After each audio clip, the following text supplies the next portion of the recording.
Before I start this review, please make sure to like and subscribe, otherwise I will find you.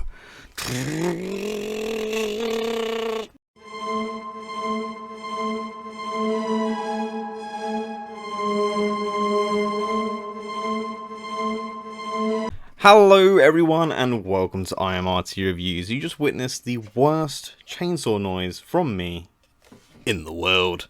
But today we will be reviewing the new Texas Chainsaw Massacre movie on Netflix. Non-spoiler review, so don't worry, let's get straight into it. So what can I say about this movie? Well, if I look at it from a critical standpoint, I could probably sit here for 5 minutes and just tear this movie apart. But if I sit here from a standpoint that I just had fun, and I'm happy that I had fun, well, that's a more positive video, and this movie did put a smile on my face. So we're just gonna talk about, some of the negatives, little bits here and there, and mainly just about the fun I had with this movie.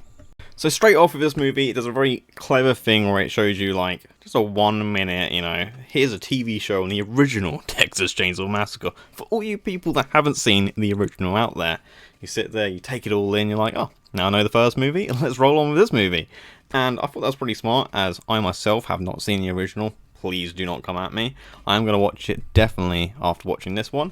But I appreciated that. I was like, okay, now I know a lot of things going on. I've played Dead by Daylight, so I know about the meat hooks and everything like that. So yeah, I did appreciate the beginning. I mean, normally I'd be like, I didn't like that, but it was very quick, to the point. It didn't feel like an exposition dump at all, where you're just sitting there listening to everything that you need to be told. It was quick, to the point, and got, sped on for the rest of the movie. It didn't really do anything like that again during the movie, so I was pretty happy with that. Next big positive from me is the political message in this movie. It's not a massive thing that, is a big downer on the movie at all. It's not on the forefront of this movie. It's a small thing that adds a little bit to our main character, but it's a big message that we haven't really seen on the big screen before. Well, I say big screen, on the Netflix screen, And I really did appreciate that as a message that I think needs to be said more, especially on the big screen, or like I said, through streaming. And I did appreciate that, and he done it extremely well. That wasn't just forced down your throat like, here's the message, and he did smartly use it for the character as well, with her having callbacks and everything like that. It's powerful, I liked it, made me care about the main character, and I thought that was really clever. Next thing I want to talk about is the direction, and everything from the set to costume design looked fantastic. This was a very well made movie. The film goes at a very quick pace. You don't feel yourself get bored at any moment. I mean, it is only a 1 hour and 23 minute film, but a film can, feel slow at times, even with a short run time. So I was very happy with that. It did feel like it was going at a nice solid 80 miles per hour. And when there was downtime, the interesting moments, they spent a lot of time on, and the less interesting moments, like why these people are here, they kind of just glossed over it really quickly. Like, we understood, but they knew, probably don't really care. We don't really need to know anything more about that. So just glossed over it and just carried on with what we wanted to see, which was the massacre. Hold on.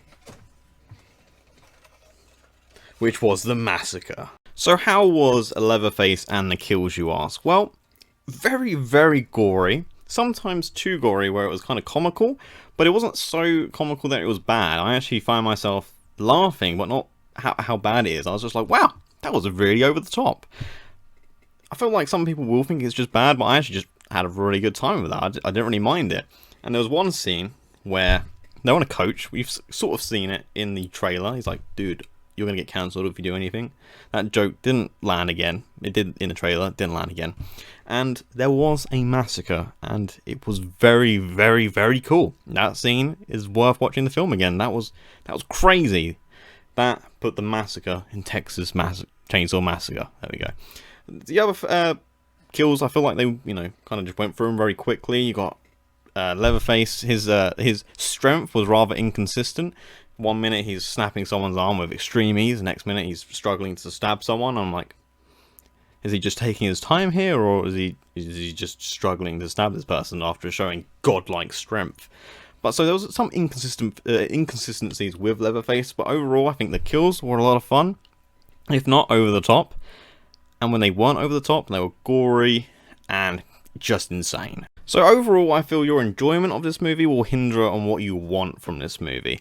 What I wanted was a fun, gory time. I could sit here and go into the critical analysis of the tonal inconsistencies, the far too many close-ups, the over-the-top gory deaths, but I just want to brush that all aside and just appreciate that this film put a smile on my face in this windy day in England. We're currently getting battered by a storm. There's a tree that keeps tapping on my window, and this movie cheered me up today, and I had a good time with it.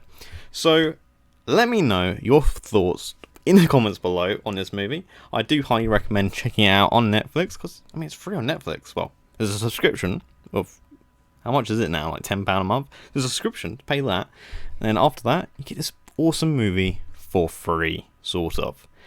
If you did enjoy this review, please give it a like, please subscribe, and as always, I will see you next time. What are you still doing here? Clear off now.